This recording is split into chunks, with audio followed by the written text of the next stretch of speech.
Well, good day. I got my Texas hat on. Gotta think warm, dress warm. Wish I was in Texas right now, where it's warmer. It is cold. It is cold here in the snow-covered land of Washington. Today, let's get a little warmed up. Renew the fire. Day 7. Standing strong in opposition. 1 Corinthians 16:7-9 says, "For I will not see you now by the way, but I trust to tarry a while with you, if the Lord permit. But I will tarry at Ephesus until Pentecost, where a great door and effectual is opened to me, and there are many adversaries." And just as Paul faced adversaries, we face adversaries in the flesh, especially the Hasatan, Satan, our spiritual enemy, where we can stand strong in any kind of opposition. As it says, when he was appointed as the pastor of a church in Cambridge, England in 1783, Charles Simeon was delighted. The people of the church, however, did not share his joy. Many of the prominent members opposed his convictions on reaching the lost with the gospel.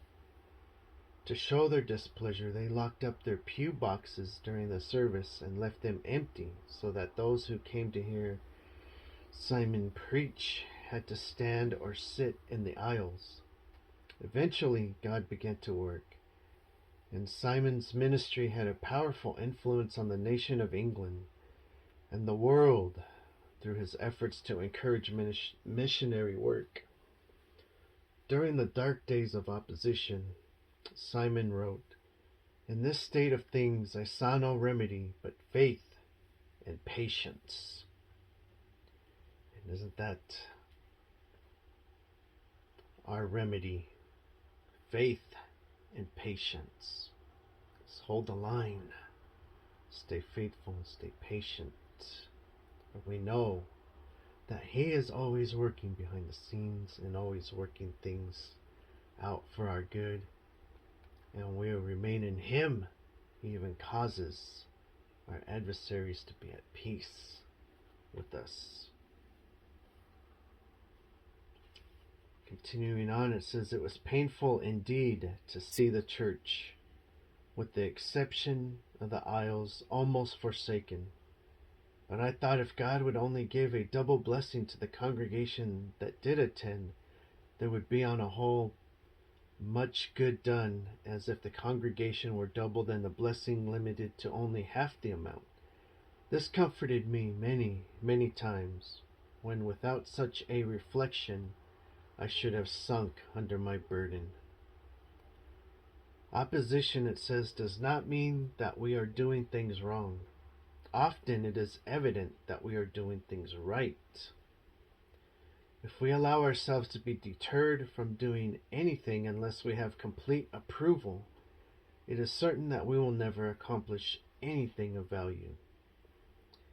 Rather than being discouraged by opposition, we should take comfort in God's faithfulness and keep doing what is right.